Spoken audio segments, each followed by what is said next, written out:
Hello,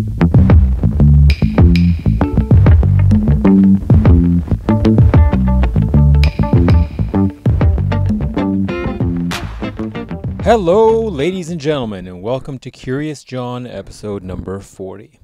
I think that's right.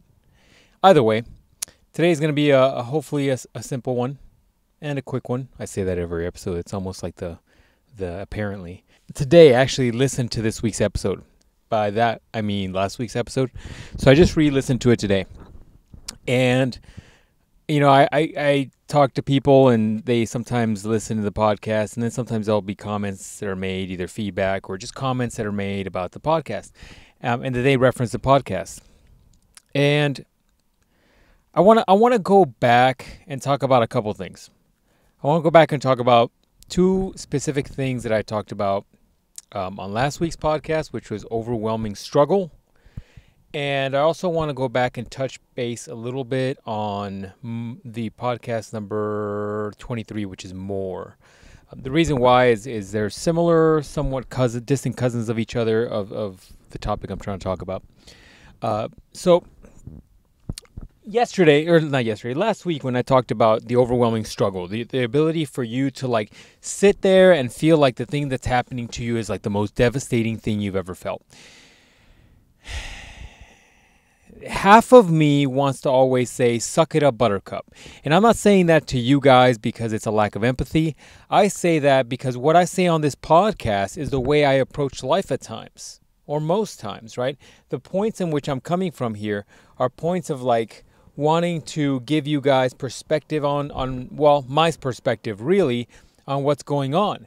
So ultimately my point here is that I'm trying to like show you my way of thinking. Now, is that the best way of doing it? No. Ultimately, you have to make a decision what's best for you in your life. But because I have that attitude of like, suck it up, buttercup, I think it's also misconstrued that when I make a podcast like last week's and I say, you know, your overwhelming struggle isn't that big of a deal, to simplify things a bit. I'm not saying like don't do it. I'm not saying don't feel your feelings. I think that's one of the points I made a few podcasts ago is that you should definitely feel your feelings. You should definitely try to feel the feeling that you're feeling, whether it's overwhelmingness, whether it's sadness, whether it's happiness, whether it's excitement, whether it's anxiousness. Feel the feeling, but don't let yourself spiral in that feeling and be there for too long.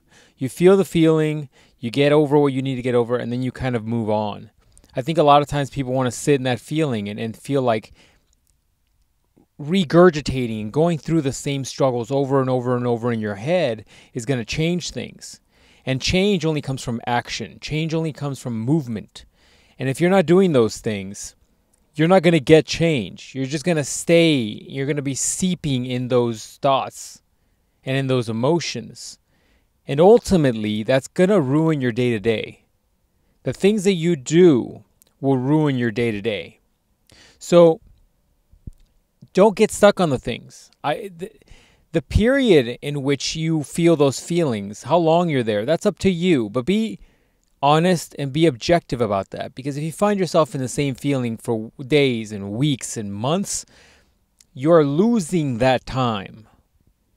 Every time you take a breath, every time you decide to get up and do something, every single time you wake up, how about that? It's a gift. It's an opportunity for you to live, for you to experience, for you to do things, for you to accomplish things, whatever it is. These are all gifts. And so choosing to throw away your gift by staying in a position, in a mindset, in a negativity swirl, if you will, does nothing for you. It keeps you in that mindset. My point to last week's podcast was realize that your struggles, while they might be difficult for you, that aren't the most difficult things in the world. And my point to last week's podcast was keeping that perspective close to you sometimes can help you move on from those things. The perspective helps you. It holds your hand after you felt those feelings. It holds your hand and helps you walk past that part of your life. And you need that. Because I've known a lot of people that just sulk in the same thing over and over and over. Look at the past, look at the decisions they made, and they want to feel like they should have done something better. Coulda, shoulda, woulda. The mindset of what I could have done, what I should have done, is a non-existent one. It's a waste of time and energy. Learn your lessons 100%, but don't sit on them and come back to them and make yourself feel bad about the situation. Apologize for what you need to apologize, fix what you need to fix, acknowledge what you did, and learn and move on. That is the thing about life. You have to keep going. If you were to do that with any other example in your life, you roll your eyes. If I sit here and tell you, if you're still thinking about the very first time you got burned as a kid, however you did it, and you're still thinking about it right now, it still bothers you. It's still something that just wakes you up at night.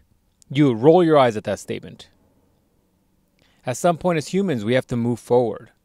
And so the point of last week's podcast was twofold. One, to remind you that perspective is key. Perspective is everything in these situations because it'll help you get past that. It'll give you a good comforting hand hold through that phase of your life. But the other part too is realizing that there's always more, right? That was the whole point of podcast number 23, I think I said. 23, yes.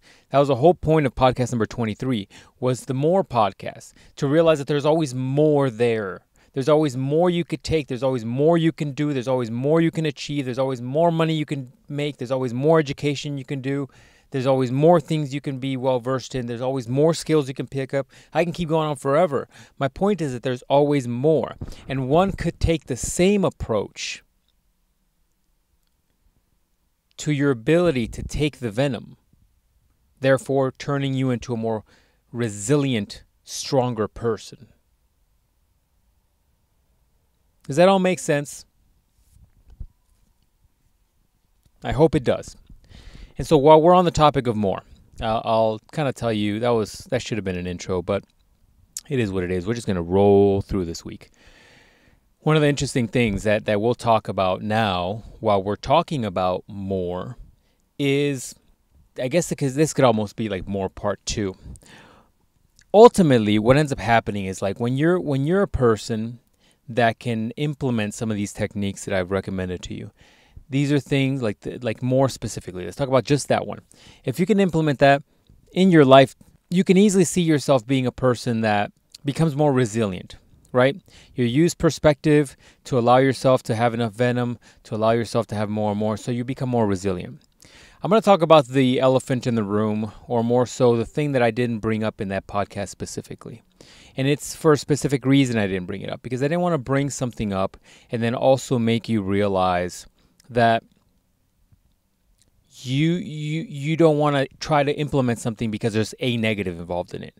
Oftentimes we'll hear about like, oh, this medication will help you with your fever, but there's a risk of blankety blank. You fill in the blanks, right? So a lot of people don't want any risks in life. That's life. Without getting into a tangent, I mean, that's life. You getting in your car and driving to work is a risk. So realize that at first, is that the risk you take is part of life, right? But I didn't want to bring up the negative aspects of the more concept because I didn't want you guys to look at the negatives and poo-poo the idea because it was a little risky. And so the negatives of the more concept, and the thing that I find myself in a lot. I find myself struggling with this aspect of more a lot because I do have this mindset. Anytime there's a challenging time, anytime that I'm dealing with difficulty, anytime that I have a hard time or a hard day, or anytime I'm feeling a little bit of stress, or anything that I'm exhausted during my workouts, when I'm panting and tired and I can't do anymore and I feel like I need to stop, all of those times I have a voice in the back of my head that says, "Shut the fuck up and stop being such a fucking bitch."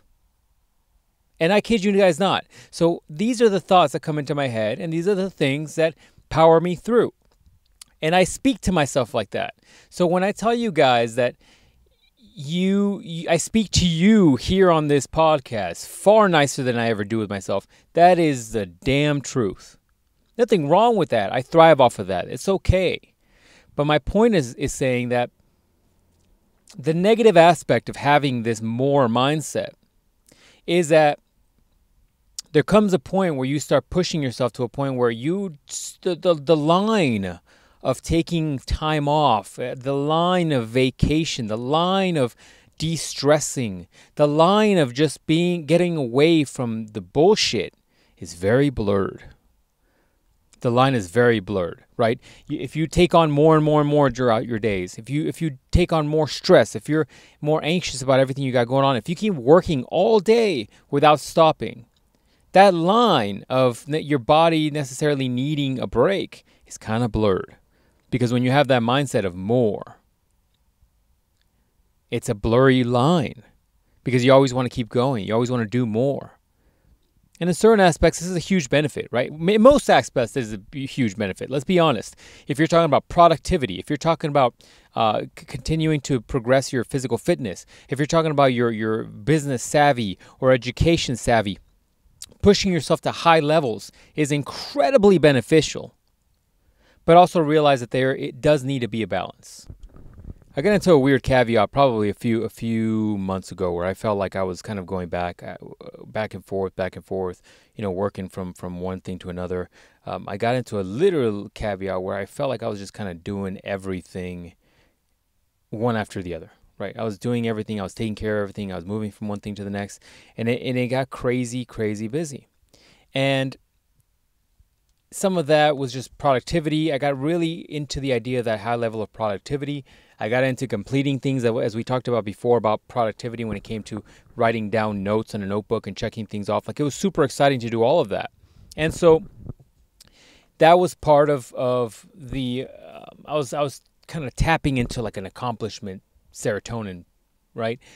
But sometimes I'll get into these mindsets, whether it's for productivity's sake, whether it's because I'm trying to get things done, and I just cannot kind of snap out of it. I'm too zoned in, right?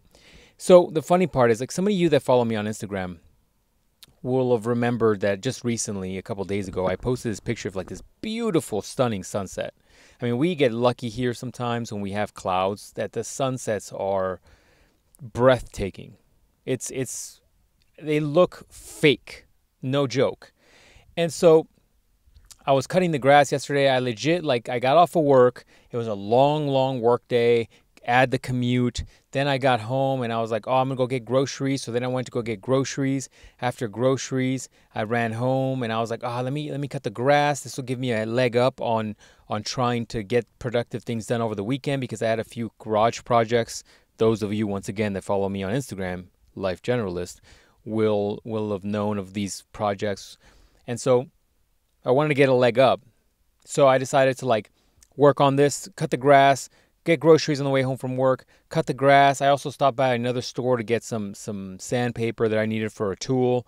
So I got the sandpaper, got groceries on the way home. Then afterwards, I was like, let me cut the grass real quick before the sun drops, right? And I was cutting the grass and I was going, went to the front yard, went to the backyard. And then as I'm moving the equipment, I looked up and I saw the sunset. And it was like a moment where I was like, wow. Sometimes it almost feels like you're gifted things. And in a moment like that snapped me out of that mindset. Because sometimes we're so focused, just eyes dilated on one point, and the point is productivity, and the point is this task. Get this task, then you get this task, and then you get this task, and that'll set me up for the next tasks the next day. But that sunset broke it for me. It broke that mindset, and it put me in a place of wow, let me just enjoy this for a few minutes. Let me just sit here and legitimately just enjoy the beauty of this, the colors, the vibrant just textures in the air. And it was something I was very thankful for in that moment. Because if I would have stayed steadfast and focused, I would have missed that. While the negative downside of the more concept is that you can easily, because I have no boundaries, I can easily turn into this person that's just so focused on productivity and getting things done that I kind of let other things go, right? Like I'm so focused on getting these tasks on this notebook done, which, is another podcast we talked about, which is another reason why I can be incredibly productive. If you're curious about that, that is, what podcast is that? Quick tip, notebook number 35. So a lot for me, it's like I can get so focused and so ingrained in the situation. But the reality of the situation is that there needs to be balance. There does need to be balance. Doesn't mean it has to be right in the middle of productivity and then product of fun. It can be somewhere tilted towards one or the other, depending on who you're trying to be in life. But it doesn't change the fact that you can't just have your wheel pinned to one side. Balance is the one. If I had to say, I talked about before about gifts or things that I'm really good at, right? We talked about my honesty, my ability to keep perspective and mindset. If I could talk about one of my greatest weaknesses, this is definitely one of them, is my ability to achieve balance in life. So, once again, I want to reiterate a couple points. Don't worry about overdoing the more, because quite frankly, you need to be a special kind of psychopath like me in order to do that. I would say still focus on the more. Still focus on that concept. And then when you feel like you need balance or your family is telling you need balance, then that's a good indicator to reassess at that point.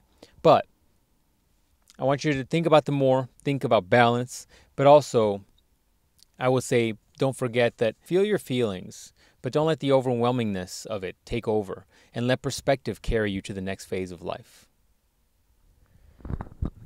That's it, ladies and gentlemen. We'll talk next week.